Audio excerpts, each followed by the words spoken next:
Okay, so as I said, we're now going to start talking about the different types of fossils. Obviously, not all fossils are created in the same way. They're not all just a shape left in some rock or a piece of dinosaur bone. There's going to be different fossil types that we're going to go through starting right now and continuing tomorrow. And the first of those types we're going to talk about is a type of replaced remain known as petrification or petrified remains. And again, as we said earlier, hard parts generally, not always, but most of the time are what is going to have the best chance of becoming a fossil. So things like wood, uh, bones, teeth, shells, and so on. And um, we have a couple examples here of petrified remains we're going to talk about. So, how does this process occur? How do these petrified remains we see right here uh, form? Well, generally, on the right, there's two pieces of petrified wood, and on the left is a piece of petrified dinosaur bone. That these were buried in sediments and water was present.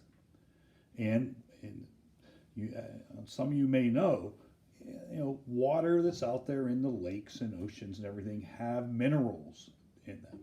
And those minerals, as the decomposition occurs, slowly replace the pieces of bone and wood until over a long, long period of time, there is a total replacement of the original wood or bone with these minerals. So, really, what's happening is that wood or that bone has been completely replaced by minerals and is now rock. But it looks just like um, the original remains that it was. So, if you look at the piece right here, this is petrified wood, and if you just kind of looked at it, it almost looks like wood. And some of it can be so detailed, you can see the rings of the tree.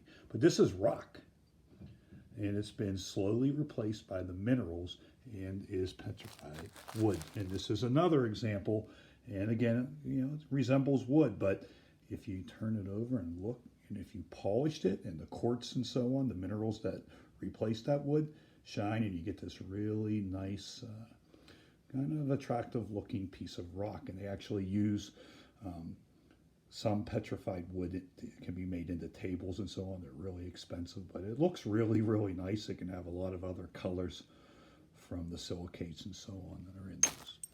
This is a piece of dinosaur bone. I am fortunate to have. My father-in-law gave me this. He found it in South Dakota where he grew up when he was hunting. Um, and this is what were, at least once was, a piece of a dinosaur. I don't know where it came from on a dinosaur. I can tell you this, where it was found on his Uncle Leonard's ranch. The neighboring ranch is where they found Sue, which is the most complete T-Rex skeleton ever found. I mean, well, it's not actual bones, but replaced like this. It's now at the museum in Chicago, and that's worth a lot of money. And there was a little battle between the paleontologist that found it and the person who owned the land, who Uncle Leonard said wasn't really that nice. But anyways, Uncle Leonard has a pretty large rancher. Uncle Leonard unfortunately has passed on, but his ranch is, or well, still this day, it was a really, really vast um, piece of land that he owned. To give you an idea, he had to drive 7 miles to his mailbox to get his mail. That's how big it was. And he talked about finding fossils. I met him at a family reunion. Had the honor of having a long talk with him, and I don't know what kind of fossils lie beneath his land. If Sue was found right next door, who knows what else is there, but it was pretty interesting stuff. I'd like to know or have the opportunity to see what else is down below there, but it's kind of cool to think that maybe 70 million years ago, or that this could have been part of a T-Rex at one point. Now all that bone's been replaced by minerals, and it is a piece of fossilized petrified dinosaur bone. So on your Google slide, it says petrified remains. This occurs when water flows through the pores in bone or wood and leaves the minerals behind. And after the water evaporates away, and then this is the part that you're to fill in, uh, there is a replacing of the wood or bone. So what you should write in, so it's number 2, letter A, occurs when water flows through the pores in bone or wood and leaves the minerals behind after evaporation, replacing. Put that for number 2, letter A, the wood or bone. So the word replacing will be written in on your Google slide. Okay, you can see a couple pictures. On the one on the left is petrified wood, and the one on the right is another piece of dinosaur bone there on your Google slide.